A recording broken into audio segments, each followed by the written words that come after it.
Fame के और पैसों की इतनी हंगर है आपको कि आपने लिटरली सोचा हुआ है कि रणवीर अलाहाबादी या फिर आशीष चंचलानी है, फिर कोई लेडी है, उसमें रेस्ट्रिक्शंस नहीं है, कोई भी तरीके की भाषा यूज़ की जा रही है, लेडीज़ और आदमी जो है औरत साथ में बैठे हुए। Hello guys, welcome to Telly Masala. So हमारे साथ काशिफ जी है। जैसे कि आपको तो पता ही है, इंटरनेट पर जो अभी फ़िलहाल कंट्रोवर्सी चल रही है रणवीर ने और बाकी समय रायना और बहुत सारे लोगों पर एफआईआर हुआ है। सो काशिफ जी हमें बताएंगे पूरी डिटेल, लाइक ऐसे वर्ड्स यूज़ करने पर रोक लगानी चाहिए कितनी एंड क्या एक्शंस लेने चाहिए। देखिए अंबिका जी, सबसे पहले तो ये बड़ी अफसोसजनक बात है कि जिस तरीके से सोशल मीडिया को यूज़ और मिसयूज़ करा के जो यूथ को एक गुमराह करने का जो काम किया जा रहा है काफ़ी सालों से। अभी हाल ही में जो चीज़ अभी रिसेंटली आई है, ये इंडियाज़ गॉट लेटेड नाम के शो के अंदर से कि कोई लिमिट्स नहीं है, कोई रेस्ट्रिक्शंस नहीं है, कोई भी तरीके की भाषा यूज़ की जा रही है, लेडीज़ और आदमी जो है औरत साथ में बैठे हुए, इस तरीके की आपत्तिजनक बात की जा रही है क्योंकि उसको मासेस लोग फॉलो कर रहे हैं, लोग देख रहे हैं। प्लस लोग ये भी नहीं समझ रहे कि अगर आपके इतने फॉलोअर्स हैं, आपके इतने फैंस हैं, सब्सक्राइबर्स हैं, तो आपको कितने लोग फॉलो या कितने लोग जो है आपको कॉपी करते होंगे। तो बड़ा एक बैड मैसेज गया हुआ है। उसके अलावा मैं और एक बात बोलना चाहूँगा, जिनको एक बेस्ट पॉडकास्ट का अवार्ड मिला हुआ है, तो पॉडकास्ट एक नया एक ट्रेंड आया हुआ है मार्केट में, लेकिन जो रिस्पॉन्सिबिलिटी इस अवार्ड के साथ में आती है वो बहुत सी बहुत बड़ी ड्यूटी और रिस्पॉन्सिबिलिटी है। तो आपका एक्चुअल दिमाग और आपका माइंडसेट जो है वो पब्लिक के अंदर आ गया कि आप जो दिखा रहे हो आप वो हो नहीं। आपकी पूरी अश्लीलता, जिस तरीके की जो अभद्र भाषा है जो लेडीज़ के खिलाफ, अपने इनफैक्ट माँ बाप पेरेंट्स वगैरह के खिलाफ जो यूज़ की जा रही है लेडीज़ वगैरह के, ये बहुत ही शर्मनाक सी बात है। तो इसीलिए कुछ चीज़ें ज़रूरी थी लीगल एक्शन लेने के लिए, और मैं इस चीज़ का धन्यवाद भी देना चाहूँगा और बहुत थैंकफुल रहूँगा हमारे फडणवीस जी के लिए, क्योंकि उन्होंने जो कल स्टेटमेंट दिया इनके अगेंस्ट, तो उससे काफ़ी पुलिस भी एक्शन में आई है, पुलिस एक्टिविटी हुई है। बस अभी हम बस ये उम्मीद कर रहे हैं कि इस तरीके से स्टेप्स बस आगे प्रोसीड करें। आगे क्या होने के चांसेस है? लाइक एफआईआर तो यहाँ पे भी हो चुका है, आसाम में भी हो चुका है, मतलब ऐसे चालू है और लोग बहुत ज़्यादा अपसेट है हर किसी से। मतलब पहले भी इसके और भी एपिसोड्स आए थे जिसमें राखी सावंत थी, भारती सिंह गए हुए थे, मतलब काफ़ी। बट इस बार का जो था वो एकदम ही बिलो द बेल्ट हो गया है। सो अब जो आप लोगों ने एक्शन लिया भी है, इसमें आगे क्या होने वाला है? बिकॉज सभी लोग अरेस्ट की भी मांग कर रहे हैं, बट इसमें होने क्या वाला है ये आप ज़्यादा अच्छे से बेटर बता सकते हैं। मैं एक बात बोलना चाहूँगा इसमें, ऐसा काफ़ी अक्सर ऐसा बार हुआ है कि कुछ अगर कुछ क्राइम हुआ है या कुछ सोशल मीडिया के थ्रू कुछ रॉन्ग कंटेंट अगर आया है, तो अलग अलग स्टेट्स में, अलग अलग पुलिस स्टेशन में अलग अलग एफआईआर होते हैं। सबसे पहले तो ये मैं समझाना चाहूँगा व्यूअर्स को भी और एक पब्लिक के ओपिनियन के हिसाब से भी, कि जब एफआईआर अगर अलग अलग जगह पर होता है तो इसको क्लबिंग करके कोई एक जगह पर चलाया जा सकता है। अब जैसे कि मुझे भी कल पता चला है कि असम में एफआईआर हुआ है। मुंबई में अब तक कोई एफआईआर हुआ नहीं है, जितना मेरे पास अब तक इन्फॉर्मेशन है। मुंबई में जो है वो पुलिस, लोकल पुलिस, जहाँ पे कंप्लेंट फाइल हुआ था, जिस किसी ने भी फाइल किया था, वो अभी प्रोसीड किया जा रहा है। तो हमने हमारे हिसाब से, क्योंकि पुलिस काम करे नहीं करे, लेट हो डिले हो, पता नहीं बहुत सी चीज़ें आती है अंदर, तो हमने हमारे हिसाब से कल जब हमें पता चला तो हमने इमीडिएटली कल जो है बांद्रा मजिस्ट्रेट कोर्ट में कंप्लेंट फाइल किया, और हमने ये कंप्लेंट की कॉपी है, उसका मैं फ्रंट पेज आपको दिखाना चाहूँगा। ये कंप्लेंट की कॉपी है, इसके आगे एग्जिबिट्स भी मैंने बहुत सारे लगाया हुआ हूँ, जहाँ पर इनके स्क्रीनशॉट्स वगैरह जो है इंडियाज़ गॉट लेटेंट शो के नाम के जो है चल रहे हैं, ये स्क्रीनशॉट्स भी लगे हुए हैं। हमने इसमें काफ़ी लोगों के ऊपर डिमांड किया एक्शन के लिए, जिसका नाम, जिन लोगों का नाम है रणवीर अलाहाबादी या फिर आशीष चंचलानी है, फिर कोई लेडी है उसमें वो इन्वॉल्व है, ऐसे बहुत से लोग हैं। तो समय नाम का जो शख्स है वो भी है इसके अंदर। तो हमने एक्चुअली कोर्ट से ये डिमांड किया है कि ये प्राइवेट कंप्लेंट को प्राइवेटली चलाकर इन लोगों को समन्स जारी किया जाए, और समन्स से पहले जो है पुलिस इंक्वायरी चालू होती है। तो हम बेसिकली ये चाह रहे हैं, और हम ये एप्लीकेशन पुटअप करने का रीज़न ये है कि ताकि कोर्ट से डायरेक्शन जाए पुलिस को, क्योंकि जब कोर्ट का आदेश जाता है तो वो हर किसी को मानना है। तो जब पुलिस इंक्वायरी, जब इनके ऊपर ऑर्डर होगी, जिस तरीके के मैटर आगे चलेगा ये, तो ऑटोमेटिकली चीज़ें जो है वो आगे बढ़ेगी और प्रॉपर लाइनअप लीगल तरीके से ये चीज़ होगा। थोड़ा वक्त जाएगा लेकिन डेफिनेटली ये चीज़ आगे प्रोसीड होगी। और जब समन्स इनको जारी होगा, तो समन्स के नाते, क्योंकि क्रिमिनल केस फाइल हुआ है ये, तो इसमें इन लोगों को पर्सनली अपना अटेंडेंस और अपना अपीयरेंस मार्क करके इनको कोर्ट से बेल लेनी पड़ेगी। रही बात, एक और एक चीज़ मैं बोलना चाहूँगा अंडरस्टैंडिंग के लिए, कि इन्होंने जो क्राइम किया है फर्स्ट ऑफ ऑल वो आता है ऑब्सीन एक्ट के अंदर। जैसे कि मैं एग्जांपल दूंगा, रिसेंटली एक बड़े फेमस एक्टर रणवीर सिंह के ऊपर भी एक couple of years back I think एक कंट्रोवर्सी हुआ था, कुछ फोटो को लेके कुछ 294 आईपीसी का सेक्शन लगा था। तो वो भी जो है वो भी सिमिलर काइंड ऑफ कंटेंट है। अब वो ऑब्सिन है या ना है नहीं है वो कानून वो कोर्ट डिसाइड करेगा।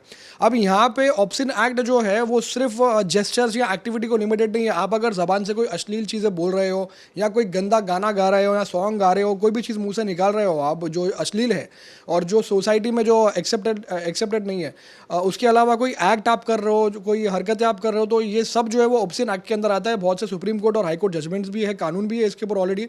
तो इसीलिए हमने जो फाइल किया ये प्राइवेट कंप्लेंट, और इसके अंदर जो सज़ा जो है अगर ये प्रूव हो तो इस पर 5 साल तक की जेल हो सकती है। ऑल्सो जो कंटेंट था जो भी वो यूट्यूब से हटा दिया गया है, वो वीडियो भी पूरा डिलीट कर दिया गया है। सो इससे क्या कुछ रिलीफ मिल सकता है जितने भी आपने नाम बताए ये लोगों को? देखिए, पहले तो मैं अच्छा बड़ा आपने सवाल किया है ये। कल मैंने एक वीडियो सर्फेसिंग देखा जो जहाँ पे सामने जो आरोपी है वो माफ़ी मांग रहे हैं और उन्होंने बोला है कि वो इस चीज़ को रिपीट नहीं करेंगे और जो भी चीज़ है।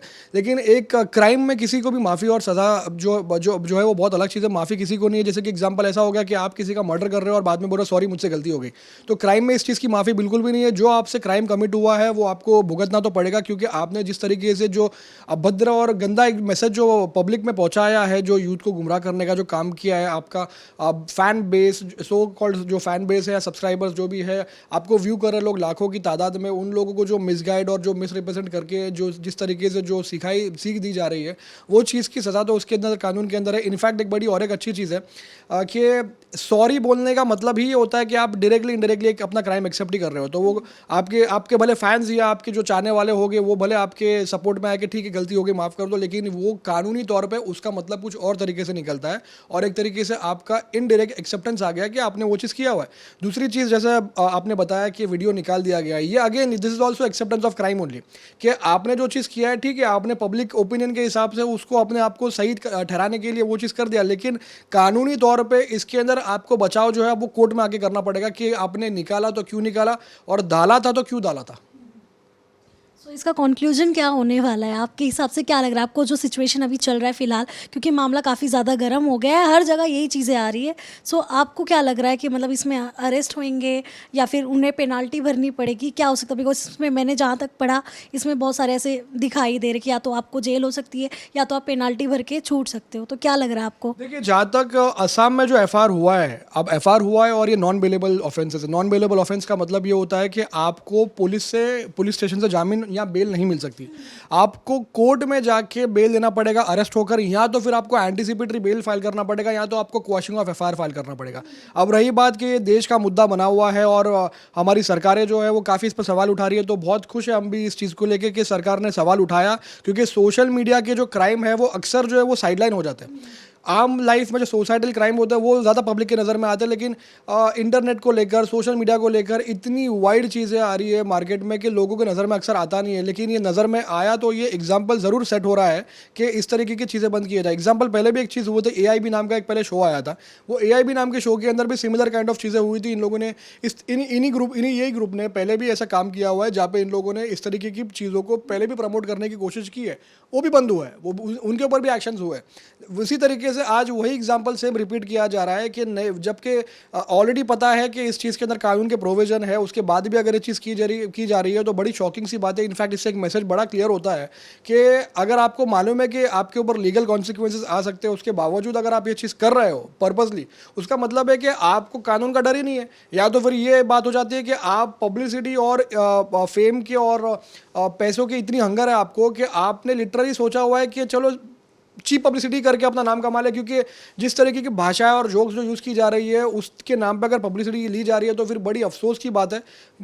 लोग आज नेटफ्लिक्स और OTT प्लेटफॉर्म्स जो है वो लोग घर में एक साथ यूज़ करते हैं। यूट्यूब जो है वो कभी लोग TV पे लगा के यूज़ करते हैं, फैमिली के साथ में लोग चीज़ें देखते हैं। इस तरीके की भाषा यूज़ हो रही है, फैमिली के साथ में लोग बैठ रहे हैं, क्या मैसेज प्रोवाइड कर रहे हो आप? अभी लेटली काफ़ी इन्फ्लुएंसर्स लोगों ने भी, एक्टर्स और सिंगर्स लोगों ने भी काफ़ी कल वीडियोज़ डाला हुआ है और अफसोस जताया है इस चीज़ को लेकर कि बड़े मैच्योर लोग वहाँ पे टेबल्स पे बैठे हुए हैं, उनको पता है कि क्या सही है क्या गलत है, लेकिन उनको कोई लिमिट्स बची ही नहीं और वो ओवर क्रॉस किए जा रहे हैं। पहले भी ऐसे काफ़ी अक्सर ऐसी चीज़ें हुई कि कॉमेडियंस लोगों ने कभी कोई कम्युनिटी के ऊपर कोई कमेंट्स पास कर दिया, कभी किसी रिलीजन का, धर्म का मजाक उड़ा दिया। तो ये सब चीज़ों के ऊपर ऑलरेडी कानून का प्रोविजन है इस चीज़ों को बंद करनी चाहिए। और पहले भी काफ़ी लोगों के ऊपर एफआईआर हुआ है, ऐसा नहीं कि नहीं है। हमारे देश में कानून है और कानून को फॉलो भी किया जा रहा है, लेकिन सिर्फ फ़र्क ये है कि सोशल मीडिया का थोड़ा अक्सर जो है लोग थोड़ा साइडलाइन हो जाते हैं। तो हम बड़े इसमें खुश है कि इस चीज़ को नज़र में लाया जा रहा है और एक एग्जाम्पल क्रिएट किया जा रहा है आगे की जनरेशन के लिए कि इसको प्रमोट ना किया जाए। और ये सब शुरू हुआ एक्चुअली रोस्टिंग के नज़रिए से, क्योंकि रोस्टिंग से शुरुआत हुई और रोस्टिंग के अंदर भी अक्सर इंसान डिफेम करता है। तो लोगों को काफ़ी अक्सर लोगों को ये नहीं पता कि डिफेमेशन का भी सेक्शन होता है, डिफेमेशन का भी लॉ होता है। आप चाहो तो डिफेमेशन का केस करवा के जो भी आपको रोस्ट कर रहा है, जो भी आपको बुली कर रहा है, उसको आप कोर्ट में जो है वो बुला के उसके ऊपर एक्शन ले सकते हो। Thank you so much Kashif ji, आपने इतना टाइम दिया एंड आगे की अपडेट भी हम आपसे लेते रहेंगे। जैसे जैसे हमें अपडेट पता चलेगा हम आपसे क्रॉस चेक ज़रूर करेंगे। Thank you so much. And lastly उन लोगों के लिए क्या कहना चाहेंगे जो बिना कुछ सोचे समझे, मतलब रोस्टिंग के नाम पे जैसे आपने कहा कि कुछ लोगों के सेंटिमेंट्स इतने ज़्यादा हर्ट कर देते कि सामने वाला उस चीज़ से निकल नहीं पाता है। बहुत अच्छा सवाल किया आपने, क्योंकि ये एक आई थिंक 4-5 साल से एक ट्रेंड आया हुआ है यूट्यूब के ज़रिए या टिकटॉक के ज़रिए कि लोगों को रोस्ट करो, नाम कमाओ, सब्सक्राइबर्स कमाओ और लोगों को एंटरटेन करो। देखिए, लोग जो है आज हर किसी के पास फ़ोन है, हर घर में इंटरनेट फ्री हो गया है, तो लोगों को नहीं पता है कि इसका एडवांटेज क्या है, डिसएडवांटेज क्या है। आप किसी को रोस्ट करने के चक्कर में किसी की ज़िंदगी ख़राब कर रहे हो, कितने टेंडेंसीज आ रही है मार्केट में, कितने भी हो रहे कंट्री के अंदर, किसी के दिमाग में क्या बीत रही होगी, क्या नहीं बीत रही होगी, उसके जिम्मेदार कौन होंगे। क्योंकि ये अगर हो रहा है तो कल चल के 304 का सेक्शन भी आपके ऊपर लग सकता है। उसके अलावा और भी चीज़ें आ सकती है, लाइक क्योंकि आप एक तरीके से प्रमोट कर रहे हो, किसी को आप अफेक्ट कर रहे हो, तो ये बहुत डैमेजिंग डिस्पैरेजिंग चीज़ें हैं। और इस चीज़ के लिए डेफिनेटली इस चीज़ को बंद करना चाहिए। मेरा तो इनफैक्ट एक रिक्वेस्ट भी रहेगा कि अगर ये देश की सरकार तक ये स्ट्रॉन्ग मैसेज जाए तो एक स्ट्रॉन्ग कानून बन के आना चाहिए जहाँ पे सोशल मीडिया को लेकर, फेसबुक, इंस्टाग्राम या जो भी यूट्यूब वगैरह को लेकर एक स्ट्रिक्ट कानून आना चाहिए। पहले भी यूएस में ऐसा हुआ है जहाँ पे मार्क जकरबर्ग को ठहराया गया था रिस्पॉन्सिबल फॉर सर्टन थिंग्स। लेकिन इस चीज़ का कानून जो है वो देश में भी आना चाहिए, क्योंकि अभी फिलहाल सिर्फ हमारे पास इंफॉर्मेशन टेक्नोलॉजी का एक्ट है जिसमें सेक्शन 67 लगता है। लेकिन इसके अलावा जो है और भी प्रोविजन आने चाहिए जहाँ पे इमीडिएट एक्शन होना चाहिए अगर कोई इस तरीके की इलीगल एक्टिविटी कर रहा है, क्योंकि यूट्यूब को पता है कि वो उनके टॉप सब्सक्राइबर्स, उनके टॉप यूजर्स और उनके कंटेंट क्रिएटर्स क्या कर रहे हैं। तो यूट्यूब को भी कहीं ना कहीं इस चीज़ के लिए रिस्पॉन्सिबल होकर इस चीज़ के ऊपर एक्शन लेना चाहिए। Thank you so much Kashif ji and let's hope for the best. क्या होता है। Thank you so much Ambika, thank you so much Telly Masala, क्योंकि मसाला मैं इसलिए थोड़ा वेट किया कि स्पाइस बोलूँ या मसाला बोलूँ, but always active. And thank you Ambika again for this whole questions and ideas and everything. We hope for the best.